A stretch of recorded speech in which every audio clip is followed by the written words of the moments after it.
This is the Everyday AI Show, the everyday podcast where we simplify AI and bring its power to your fingertips.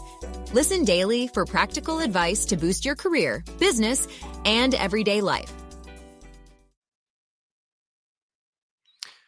The AI model releases don't stop. In the past 10 days, we've gotten some groundbreaking large language model updates from Grok out of XAI, from Anthropic with their new Sonnet 3.7, and now OpenAI. So after a lot of waiting, what seems like years, we have OpenAI and ChatGPT's next big step forward with GPT-4.5. But let me tell you something. This one's weird. Not saying in a bad way. It's different. And probably for the first time in a long time, I've spent hours now at least playing with GPT 4.5. And I'm like, this isn't for me. Again, not in a bad way. I just think that OpenAI's new model and GPT 4.5 is something much different than it's released before. It's not breaking any records. It's not climbing to the top of every single benchmark. It's a vibes model. It's to feel more relatable and more relational with the end users, all of us. All right, so I'm excited today to talk about OpenAI's new GPT 4.5, what's new and who can benefit the most. All right, if you're excited to learn about it, you're in the right place. Welcome. My name is Jordan Wilson, and I'm the host of Everyday AI.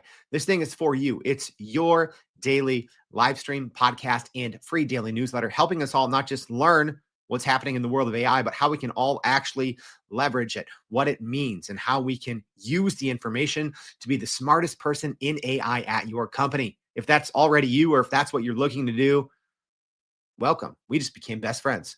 Also, your actual best friend is our website, youreverydayai.com. Go sign up for our free daily newsletter there. Also, people don't know this. You can go listen to every single podcast episode ever on our website. Go watch every single video. There's like close to 500 now, all sorted by category. So no matter what you want to learn, we have it for you. We've probably had a world's leading expert already come and share their secrets. So make sure you go check that out. All right. So I am excited to talk today about OpenAI's new model. But before we get started, we're going to start off as we do most days by going over the AI news.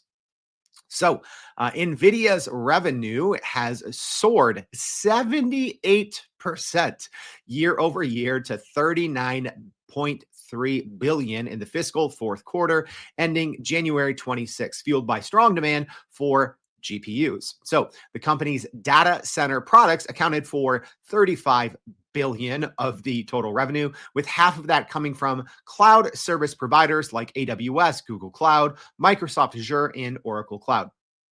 So NVIDIA's Blackwell GPU, which was launched in December, generated $11 billion in revenue in the first quarter, marking the fastest product ramp in the company's history. So yeah, NVIDIA's earnings coming out. So pretty interesting here.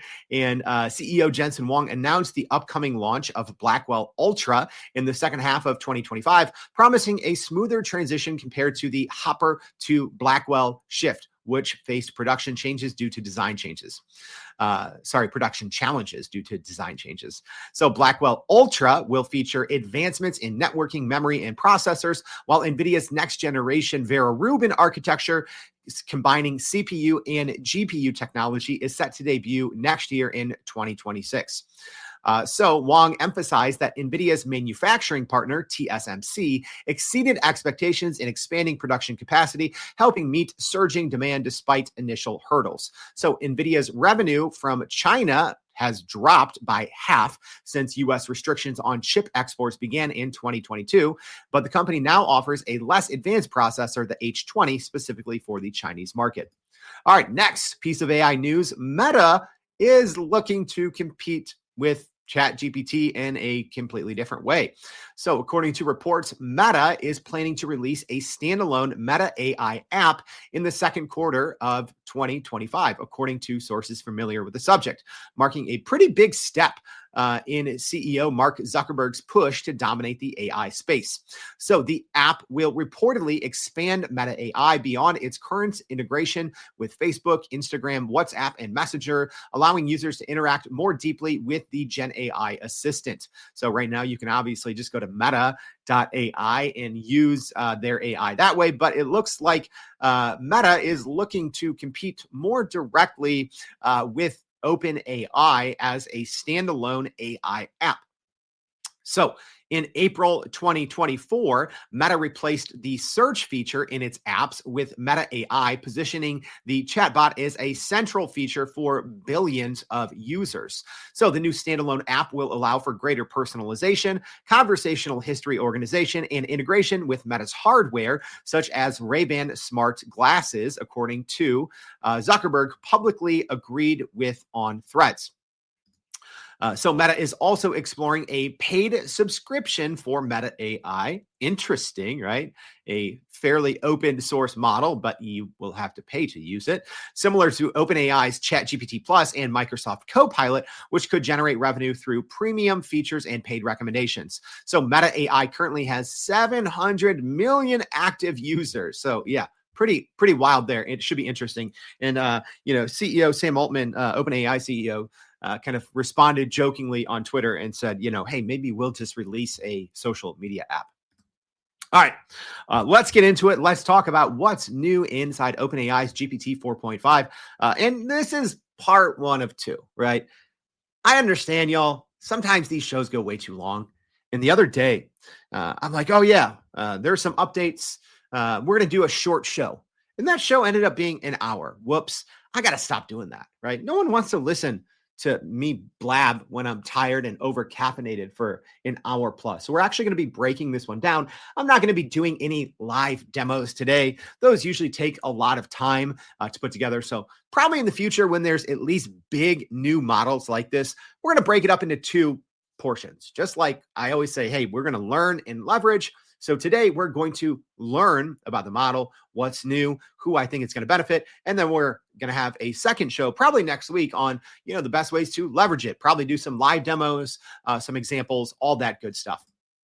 All right. So what the heck is GPT 4.5? Well, it is the last non-chain of thought model from OpenAI. So in the future, Sam Altman has said that future systems are going to be hybrid. So what that means is reportedly GPT-5 will be more of a system, and you aren't going to necessarily be choosing between these quote unquote old school transformer models like GPT-4.0 or GPT 4.5 and reasoning models like O3 and O1, right? So in the future, it said it's going to be more of a hybrid approach, and it's going to be a system that you talk to, and maybe the system is just going to choose which model is best for your query, or maybe it's going to use, hopefully, one of my AI 2025 predictions, which you should go listen to those shows, is moving away even from a mixture of experts and going to a mixture of models. I hope we see that, right? I hope if in the future, if you have a very advanced query, part of it might use, in theory, under the hood, a GPT type model, and then part of it might use an O model. But it is the last non-chain of thought model from OpenAI, and it's really expensive on the API side. So right now, just FYI, this is only available to pro users. It's only available to people on that $200 a month plan, although OpenAI did say that it will be rolling out in the coming weeks to all paid users. So, I feel most people listening to the show are probably ChatGPT Plus on the $20 a month plan. So you don't have this yet, but probably, I'm guessing sometime early to mid-March, most paid users should have access to GPT 4.5. But it's super expensive on the API.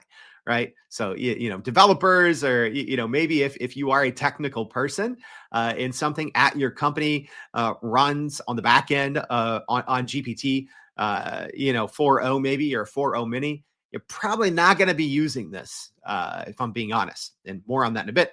But ultimately, I think humans are going to like this. Right. I think humans are going to like this. And hey, live stream audience, thank you for tuning in. I forgot to shout you guys out. But if you do have a question, let me know. So thanks for Big Bogey and Harvey and Samuel joining on YouTube, and Woozy Rogers joining us on LinkedIn. Dr. Harvey Castro doing double time, joining us on LinkedIn and YouTube. Love to see it. Stephen, happy Friday to you, and Brian and Joe, Michelle, Dr. Scott, everyone. Can't go through everyone, but thank you all for joining live. If you do have questions, try to get them in now. I'll try to answer them either as we go, as they pop up, right? Yeah, this is a unprompted, unscripted live stream, the realest thing in artificial intelligence. So, get your questions in. I'll try to either tackle them as we go or at the very end. So here's some more details on what you need to know on the new GPT 4.5 model. So like I said, it is $200 a month right now to use on the Pro plan. So that's if you're using it on the front end chatbot, right? Logging into chatgpt.com. It's not going to be there unless you're on that $200 a month Pro plan. But it should be rolling out in the coming weeks. It's the first major model upgrade in over 2 years, though. So that's important. So we've seen iterations and upgrades over the GPT-4 model, right? But it's been more than 2 years since this base model was actually refreshed, right? Let me tell you what I mean by that. So GPT-4 came out back in 2023, right? But it was kind of refreshed. So then we went to GPT-4 Turbo. Then we went to GPT-4o or Omni, right? So it was this Omni model bringing more modalities, but the base, the engine was still kind of the same. And OpenAI, they did some fancy engineering and, tweaked it a little bit. But for the most part, it was an old engine that was still running this thing, but it was still the most powerful single-use model in the world, right? And when I'm talking about single use, I'm meaning non-reasoners. So this is pretty big. It's the first major model upgrade in over 2 years. But here's the thing. It's built for empathy. It's built for relationships. It's built for intuitive conversations, right? People are saying this is a vibe model, right? It's not shooting off the charts on every single benchmark, but OpenAI hopes that when you talk to ChatGPT, you're like, oh, this is very human-like, right? They're like, oh, you're going to feel some AGI vibes, some artificial general intelligence, right? But I started the show by saying this. This is not for us, right? If you're a power user, if you're following AI every day, like me, right? Depending on the day, I know it changes. I'm spending, who knows, anywhere from 3 to 8 hours a day using large language models. For the most part, ChatGPT, I'm in ChatGPT all day. This isn't for me. This model is not for me. It's really not. I think it's for everyone else, right? This is for casual users. This is for my mom. Right? This is for my mom. This is for companies that maybe did not get on board with AI previously. So it's not just like that because of a vibe. It's a vibe model, right? Oh, it feels good. It feels natural. It feels human. It feels like it understands my emotions, right? Because it's not the best. It's not the fastest. It's not the cheapest. So then it's like, what the heck is this thing then? If it's not the best, it's not the fastest, it's not the cheapest, it's not for power users. What the heck, OpenAI? I really focus this on two things, and again, this model literally just came out. I wasn't part of the early testing group, so I look tired if you're on the live stream, and the coffee's probably a little stronger. But I think probably if I had to boil this down to 2 words, it would be reliable and relatable. And again, for me as a power user, I've never had problems with those, right? I don't run into a lot of hallucinations because I know prompt engineering very well. I know how to make sure and to refine a large model and kind of train it up on a very smaller skill set and to increase the accuracy and decrease the hallucinations. But now out of the box, hallucinations are lower. Now, out of the box, it's not going to sound like talking to a robot, right? Maybe that's why for the first time, I'm like, this doesn't really seem like for me. It's still probably going to be a model that I use very often, even though it's not the best, not the fastest, not the cheapest, right? But I will assume that, GPT-4.0 won't be around for forever, right? So I do need to also understand that I need to start using this model. I need to get used to it. I need to adjust how I talk to it. I need to adjust my expectations, right? This is why also I'm updating our free Prime Prompt Polish course. Yeah, I know it's been a few months. Don't worry. We're shooting for a March date. Keep an eye on the newsletter for that, right? This isn't for me, but I'm still going to use it, right?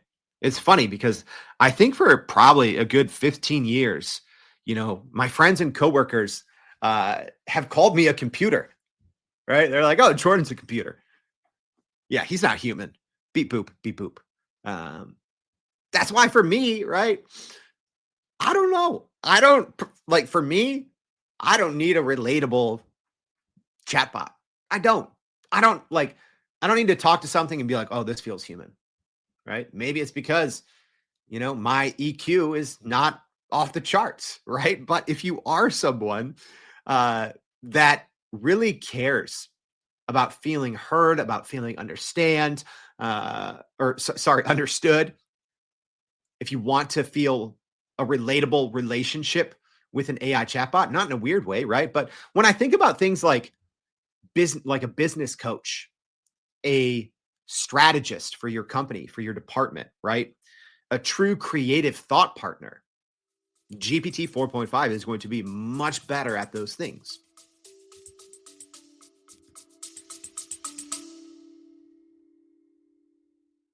Are you still running in circles trying to figure out how to actually grow your business with AI?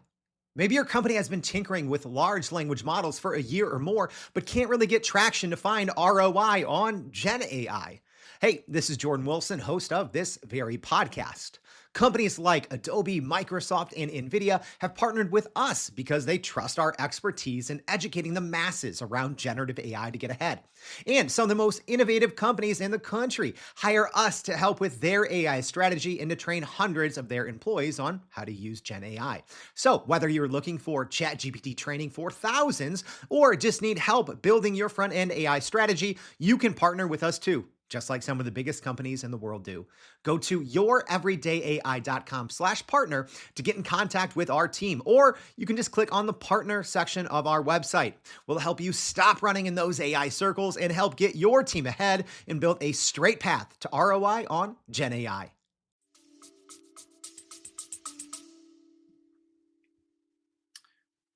Angie says, Jordan's an AI agent. Sometimes I wish I was. I think agents don't need sleep and agents don't get tired. Those are two things that I'm both struggling with right now. Nancy, former Everyday AI guest, what's up, Nancy, says the single reason I couldn't live without the pro subscription of Claude is because I couldn't stand to talk to ChatGPT all day. LOL. Yeah, that's a great point, right? Because I've never liked Claude.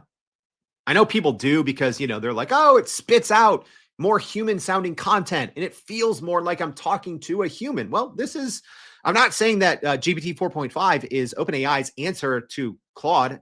It's not, but you will get those vibes, right? You'll get those vibes that the output, the written text is going to look and seem much more human-like. It's going to seem like a much less robotic process, both in the output and in the interaction between you and the chatbot.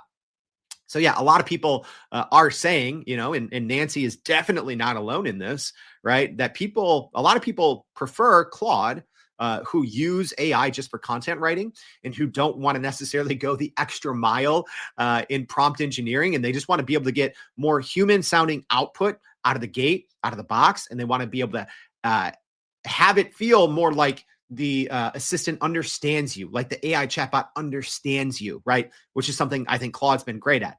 Again, for me, I'm a human, but I don't know. I think in bits and bytes. I think in ones and zeros. So I don't necessarily need to feel understood. by an AI or anything like that, right?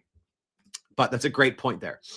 So and this is interesting, y'all. So OpenAI says GPT 4.5 is not a frontier model, which is wild to think, right? And that means that it's the model that does not represent a groundbreaking or revolutionary advancement over its predecessors, right? OpenAI straight up said this. They're like, yeah, this isn't like benchmarking off the charts. This is not, they literally said this is not a frontier model, right? Frontier models are those large language models that are supposed to be revolutionary, right? This is not it. This is more of a foundational model. But I think here what we're actually doing is this is building for the future. I think this is all about the training data. This is about how we're interacting with this model. And OpenAI is obviously collecting all of that. They're not collecting the data that you upload, right? FYI. People always get that wrong. People are like, oh, anything I upload into ChatGPT, it's like, it's like I'm printing it on the internet. No, it's not what that is. Turn off your data sharing, and then you're not sharing anything, right? But you always have an opportunity. ChatGPT will ask you, sometimes it'll give you two responses. Which one's better? Right? That's being sent to OpenAI, right? If you say this is wrong, that's being sent to OpenAI. So what I think is actually happening here is there's a big, large, expensive, they didn't say how many parameters this model is, but apparently it's enormous because the API costs are insanely high, right? I don't know who's going to be using the GPT 4.5 API. I'm going to show you the prices. It doesn't compute. Right? Using that much compute doesn't compute. So this model has to be enormous. But I do think that this is going to be the last enormous model from OpenAI because I think what this is setting the stage for is to get that data on how users like and interact with the model, and also those that don't turn off data sharing, right? And I think this is going to lead for better and smaller distilled models for, like, as an example, when we talk about the GPT-5 and, the 04, 03 models of the future, I think are just going to be distilled based off of this super big model. So it's expensive. And also, this thing maxed out OpenAI's compute. CEO Sam Altman literally said, yo, we're out of GPUs, right? At least that's what he said.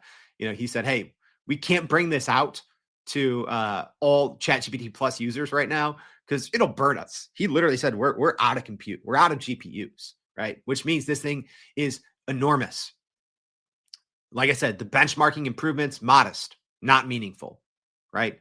A lot of times when you get a new frontier model, it completely shifts the conversation on benchmarks. And you're like, whoa, this one went through the roof. This is not that. And it's designed for more natural human interaction. And like I said, I think this is laying the foundation for future smaller models, and it more combines the EQ with the IQ, right? That emotional intelligence with traditional intelligence. That's what this is. This is a much more human touch. All right, here's what OpenAI said specifically about 4.5. Said, we're releasing a research preview. Yeah, this is a research preview, y'all. Keep that in mind. Our largest and best model for chat. They didn't say our best model. They said our best model for chat. Best model for humans to chat with, right? GPT 4.5 is a step forward in scaling up pre-training and post-training. By scaling unsupervised learning, GPT 4.5 improves its ability to recognize patterns, draw connections, and generate creative insights without reasoning. Early testing shows that interacting with GPT 4.5 feels more natural. Its broader knowledge base, improved ability to follow user intent, and greater EQ, emotional intelligence, makes it useful for tasks like improving writing, programming, and solving practical problems. We also expect it to hallucinate less. Remember those two words I said? I think it's going to be more reliable and more relatable. So who can benefit the most? I told you kind of what's new, gave you some of the bullet points. Who can actually benefit the most, right? Like, when are you going to use this? So I think for more human-like conversations, it's going to be ideal in the long run for companies to use this for customer support, or for you to use this for customer support, right? Maybe you're in customer service and you just copy and paste a bunch of information in here and you're trying to work through tough customer support problems. I think it is great for understanding nuances in human language, right? It's probably going to be pretty soon better than humans at understanding nuances in human communication, which is weird to think about, right? So I think it's ideal for customer support, therapy, education. It has enhanced creativity that I think will help writers, marketers, and designers generate creative ideas. And for some, advanced coding and technical abilities will benefit developers and data analysts. Not everything, right? This is not going to be something that you're going to, plug in and use to code. I don't think that's what we're going to see here. Although, interestingly enough, even though the benchmarks did not shoot up, this is pretty interesting. So Cognition Labs, right? So they have Devin, which is an AI programmer, very popular.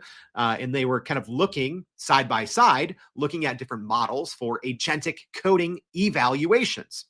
Right. And even though GPT-4.5 is not necessarily supposed to be a coding tool, it did very, very well on their evaluation.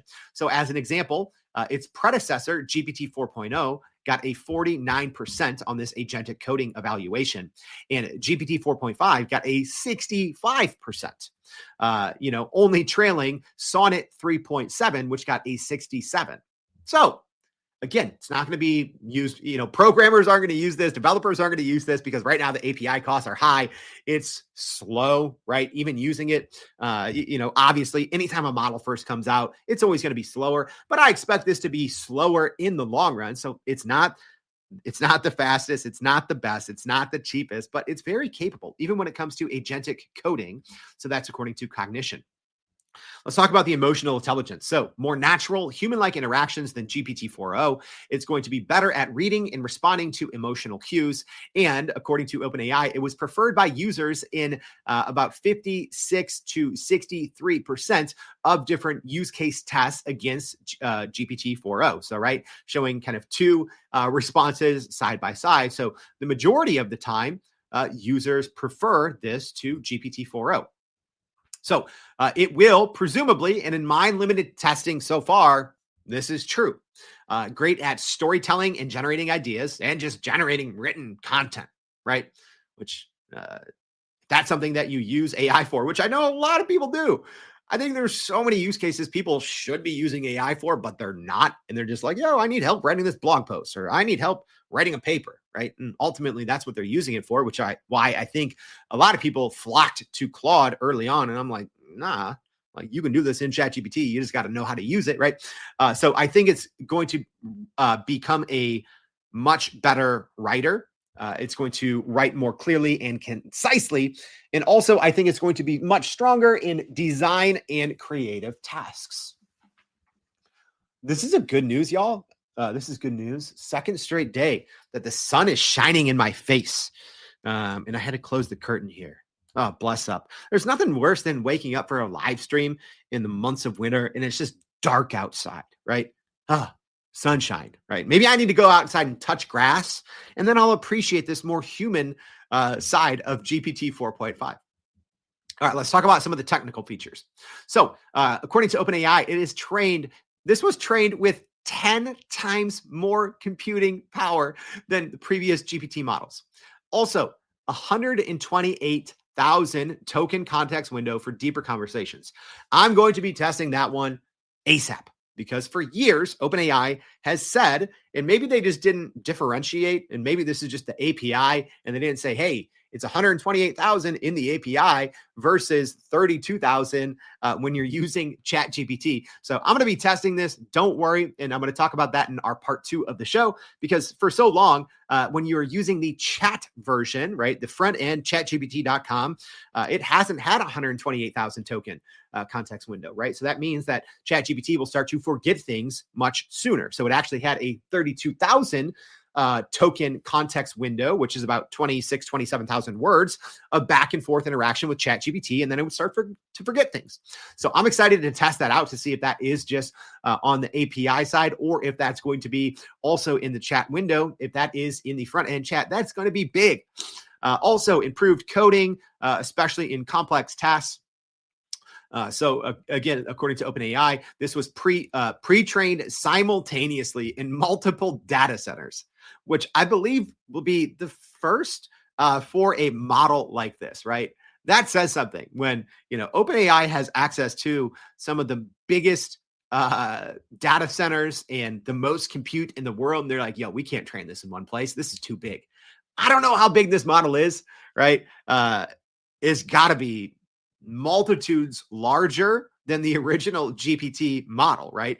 If it's costing this much in compute, if it's costing this much via the API, if it's causing OpenAI to straight up run out of GPUs, it's got to be huge. I don't know, right? Reportedly, earlier versions of GPT-4 were about 1.8 trillion parameters. I don't know. This thing's got to be double that, maybe more. I don't know. But that's not sustainable in the long run, right? Which is why I think this is actually a foundation for OpenAI to better distill and to make better, smaller hybrid models as they switch to that kind of setup. Also, can handle tasks involving visual understanding. So I did some tests on this. Vision capabilities pretty good so far. We're going to do more on that in our part 2 show. We're probably going to show some comparisons between GPT-4.0 and GPT-4.5, but out of the box does very well with visual understanding and being able to see and synthesize information in photos. So yes, this is multimodal. FYI, right now it has access to all of the tools. I should have maybe started with that, right? Because these reasoning models, a lot of them, the O1 series, doesn't have access to all the other tools, right? Canvas and, DALL-E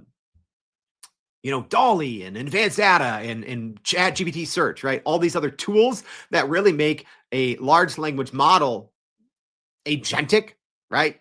Didn't have access. So right now, you do have the rest of the tools, although I would like and hope that eventually we will see tasks get GPT 4.5 as well as GPTs. My gosh, OpenAI, I know there's, a lot, not a lot, but plenty of you all listening because you reach out and let me know.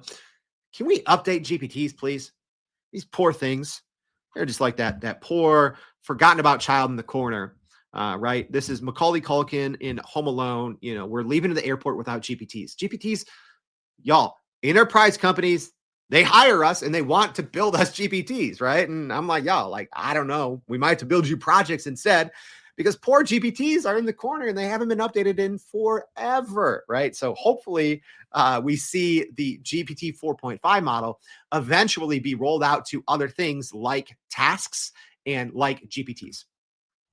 Here's the thing, reliability. Let's talk about accuracy and knowledge, because I started the show off by saying a lot of companies didn't get on board with AI because they're like, yo, it lies, it hallucinates. Is GPT 4.5 free of hallucinations? Absolutely not. If you know how to use it, you're probably going to see a great reduction in hallucinations. But according to OpenAI, it knows more and hallucinates less. So the hallucination rate has gone down significantly, higher accuracy in factual questions.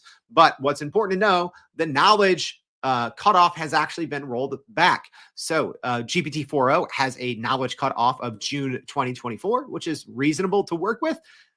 This one is October 2023, right? So I'm sure they'll be updating the knowledge cutoff in the future, but just know if you're using GPT 4.5 right now in the chat, or when you're using it, when it rolls out to ChatGPT Plus users, you should probably, in many use cases, use our refined Q method that we teach in our free Prime Prompt Polish prompting course, okay? You need to bring in more accurate and more up-to-date information for whatever it is you're working on to get started with, or make sure you go retrieve that by using ChatGPT search, right? Here's the thing. I'm going to have to do a dedicated episode just on training data and what this means, right? So people think, oh, that means it knows every single thing and it's 100% accurate and up to date by October 2023. No, it doesn't, right? A lot of these data sets that companies use to train their models, by saying, oh, it cut off in October 2023. Well, what happens if that data set is updated once a year? What happens if that data set has some extremely outdated information? You hope that through reinforcement learning with human feedback, a lot of that older information gets kicked off when they're going through and they're, training the model, but not necessarily. So keep that in mind. The knowledge cutoff is rolled back. You need to do a better job. If you are using GPT 4.5, you need to do a better job at making sure it has more accurate, more up-to-date and relevant, fresh information if you are relying on it for accurate, up-to-date outputs. The entire world changes around us every single day. So to work with a knowledge cutoff from 2023, you got to be careful, right? It is computationally demanding. So like we said, it's very limited right now. OpenAI's ability to scale this out to users because of GPUs. Also weaker, it does have weaker performance and complex reasoning compared to specialized models. All right, let's talk a little bit about accuracy and knowledge. All right, so this is Simple QA, which is actually OpenAI's own benchmark, right? I would really like other people to start using this or something like it. But this is essentially like, is this getting things correct? Right? So simple QA accuracy, where higher is better. This is just, is it factual? Is it getting questions correct? Can it recall information in the right way? So on this, some of GPT's previous models, or some of OpenAI's previous models. So GPT-4.0 scored a 38% on this, where GPT 4.5, not double, but pretty close, got a 62%, where even the reasoning models got a 47% and a 15%. So if you're wondering, what's the point of this model? Boil it down to 2 words. It's relatable and it's reliable. It has a much higher accuracy. And let's be honest, we just sometimes look past large language models and we just assume that it's always accurate and we can always rely on them. That's bad. I don't know why people are trying to take human out of the loop and we expect large language models to always be 100% factual and accurate, right? They're trained off the internet. Is the internet 100% factual and 100% accurate? Absolutely not, right? I read an article on, I think it was ChatGPT, from a huge publication last week, and it was completely wrong. All their facts were wrong, right? I'm not going to name shame them. Maybe I should, but a publication we've all heard of. Everyone out here reads it. And I was thinking about like roasting them on Twitter and fact checking it, and I'm like, this is all wrong. This is all not correct, right? But guess what? All this information that people put out on the internet, sometimes people intentionally put out misinformation, disinformation. Sometimes people don't know what they're talking about, but all that goes out on the internet. Models gobble this up, and you hope that humans can pick out, information that's in the training data that's not right versus what's right through reinforcement learning. But much more accurate, almost twice as accurate. And what's pretty interesting for me, at least, is O3 Mini there with a 15% on this simple QA accuracy, and GPT 4.5 with a 62%. I love O3 Mini. It's probably my most used model, right? Again, I do a good job at making sure I feed it the accurate and relevant information that it needs, and I'm not necessarily always relying on it to go and seek and find the absolute truth on its own. But out of the box, GPT 4.5, according to OpenAI's own internal benchmarks, extremely reliable.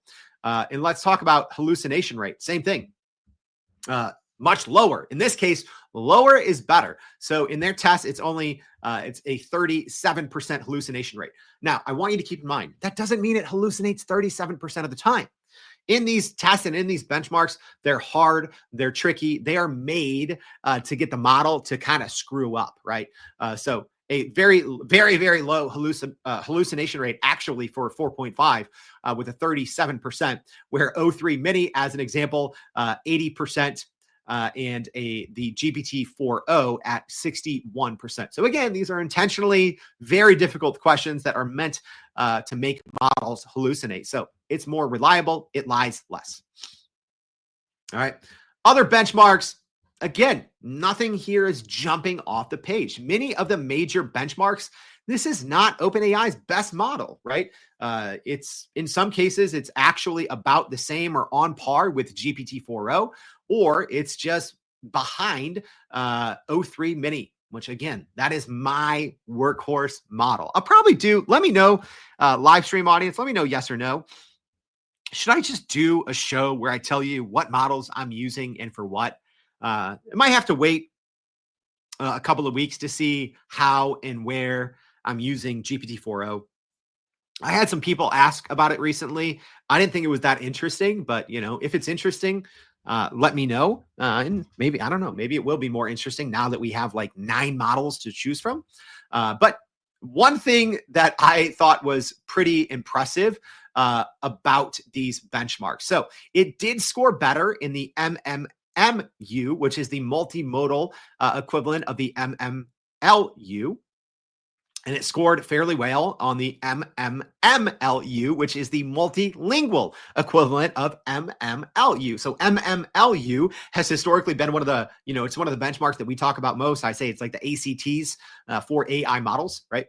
So it did perform well or better than GPT-4.0 in those models pretty significantly. But Sweetlancer, I love this. So this is an actual test that OpenAI developed, and other model, they use other models, right? And essentially, like when Claude came out, Claude was better, and OpenAI said that. They're like, yo, Claude does way better at Sweetlancer, right? This is essentially a test where it goes out and performs the type of tasks you would see on like Upwork, right? But this one outperformed the other models by far. It completed 32.6% of tasks, whereas OpenAI's O3 Mini completed 10.8% and GPT-4.0 completed 23%. So that's interesting. Also, O3 Mini, I'm guessing at the time, did not have access to all the same tools. O3 Mini does have access to the internet, which is huge because the other O models do not have access to the internet. All right, here we go. Here we go. The costs. I don't know.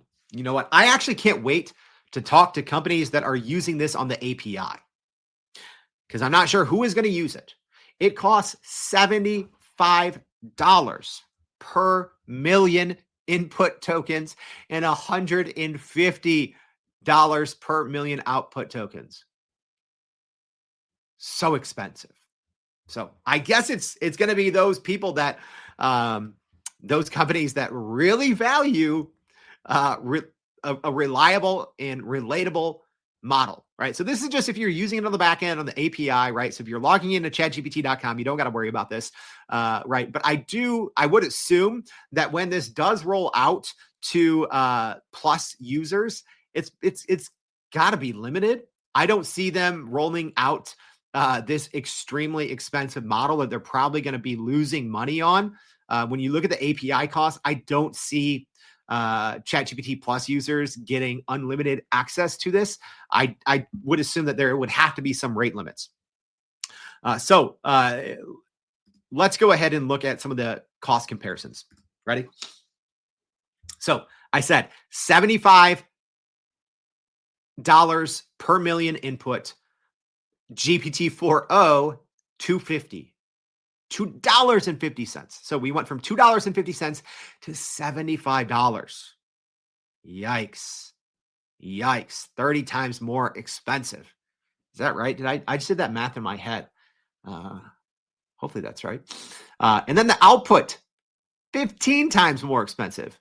The output for 1 million tokens for GPT-4.0, $10. And then on GPT 4.5, $150, right? And like everyone was losing their marbles when Claude 3.7 Sonnet less than a week ago came out and their API pricing didn't change, right? And everyone's like, oh, Claude Sonnet's so expensive, right? And aside from if you're using it from coding, there's no need to ever use Claude Sonnet 3.7 via the API. Now you're looking at GPT 4.5 and you're like, all right, well, Claude 3.7 Sonnet doesn't sound like that bad, right? $3 per million tokens. Input and 15 4 million output. So yes, I mean, we were looking at the Claude 3.7 Sonnet versus GPT 4.0, and Claude is like, oh, it's like, okay, well, that's 50% more expensive for output. Oh my gosh. And then GPT 4.5 comes out and says, hold my GPU, right? You won't believe this price. I don't believe it, but we'll see. We'll see who uses it. Clearly, someone's going to use it. So let's talk about the strategic impact. Like I said, I think this is a base model for future AI development. I think it moves OpenAI towards integrating soft skills with technical skills, right? That's like when we talk about, oh, this is a vibes model. This is an EQ model, right? Where I think previously, which is why I never had a problem with it. I don't need vibes. I don't need EQ. But I think a lot of people do. I think looking at it even as soft skills, this is a soft skills model, which I think why it's actually a big step forward. But it's a big step forward in areas that we're not used to looking at. Normally, we look at big step forwards in AI models, in benchmarks, in features, but we're not looking at it in terms of it being more relatable and reliable, like a human. So I think that's a big thing, is this is going to be probably the most human model out there. Is it going to be the best at certain tasks? No. Is it going to be the most reliable and relatable model? Probably. And I also think that this is indicating a possible limits to continued scaling with the current GPT versus O series architecture. So yeah, next we're going to see this hybrid setup. All right, so that's a wrap, y'all. Look at that. We didn't go 1 full hour. Bless up. So we're going to do a part 2 next week. Let me know, what use cases do you want to see? Let me know in the comments today in the newsletter. So make sure you go sign up to it. You can just reply to the newsletter. Let me know, what do you want to see? Do you want to see writing use cases? Do you want to see a creative strategist? What do you want to push the boundaries on? So we'll do this show likely either next week or the week after. I got to look at what we have scheduled. We have some great guests coming up, y'all. I'm very excited. I know sometimes, the show, I do a lot of the shows. Sometimes we go through periods where it's a lot of guests. Sometimes it's a little bit in between. We have some fantastic guests coming up. But let me know what type of hands-on you want to do. We're going to do it live. We're going to do it hands-on. Let me know what you want to see. Also, go to our website, youreverydayai.com. Sign up for our free daily newsletter. We're going to be recapping this. But like I said, high level here, GPT 4.5, it's out. It's only out for pro users right now on that $200 a month plan, or if you're paying through it via the API, which is crazy expensive. This is not a groundbreaking model by traditional metrics. All right. But I do think it could be a groundbreaking model by just the vibes, by how we feel, by how we interact and think about the AI. All right. A couple questions. Let me see. Douglas was saying, how would a mixture of models compare to the idea of a reasoning orchestrator and then transformer agents specialized? Oh, Douglas, you're really trying to push this episode to more than an hour. All right. I think I covered most of that in the AI predictions show. So I'll say go listen to that, Douglas. Maybe I'll leave you a more thoughtful comment on the live stream later and explain that. Yashol, sorry if I got that wrong, is asking, Jordan, would you use 4.5 instead of 4.0 moving forward? Here's the thing.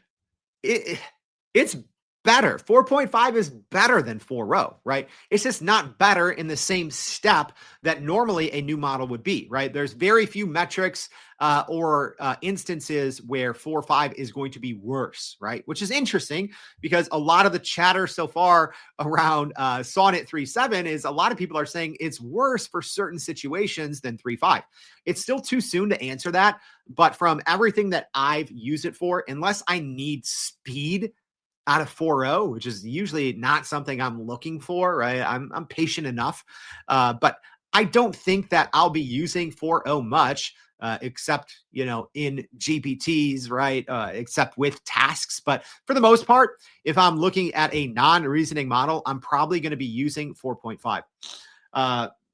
Samuel asking, does 4.5 support live voice, Canvas, etc.? So voice is still powered by 4.0, but you can be in 4.5 mode and use voice. I did test that last night. So it's not a new voice model, but 4.5 still integrates and work with voice mode. It does also work with Canvas. I did test that last night. I also test the combination of the two. So you can be in GPT 4.5, you can use voice mode, and it will update in Canvas. So pretty cool. Samsara from YouTube is saying, why is Google so bad? They're so bad that no one wants to compare their models against Gemini. I think Google's great, if I'm being honest, right?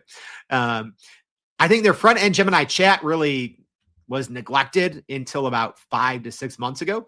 I think the new Gemini models are fantastic. I think their integration into Google Workspace leaves a lot to be desired. I think their AI Studio is extremely powerful. But no, I think the Google models, I mean, they're top of the charts for many benchmarks, including the LM Arena. Yashel with another great question here. Is there a benchmark to measure EQ for AI products? As far as I know, no, because I was researching the same thing. So yeah, that should be interesting. How can you benchmark these soft skills? I don't know if there's going to be one that's developed. I would assume after this model, there will be one that developed. Right now, there isn't one. Douglas asking, are you going to look for a PPP update that has transformer model and reasoning model for the different methodologies? Great question, Douglas. So the PPP, and it's still going to be free. The updated PPP is still going to be based on the GPT infrastructure, and the PPP Pro, also free. We'll go over prompting for reasoners as well as some other advanced features. All right. We got through most of the questions, y'all. Thank you for tuning in. I hope this was helpful. Let me know in the comments. Please share this with your friends if this was helpful. Our team spends a lot of time putting this together. We want you to be the smartest person in AI at your company. So if this was helpful, please let me know and let others know as well. Share this and go to youreverydayai.com. Thanks for tuning in, y'all. We'll see you tomorrow and every day for more Everyday AI. Thanks, y'all. And that's a wrap for today's edition of Everyday AI. Thanks for joining us. If you enjoyed this episode, please subscribe and leave us a rating. It helps keep us going. For a little more AI magic, visit youreverydayai.com and sign up to our daily newsletter so you don't get left behind. Go break some barriers, and we'll see you next time.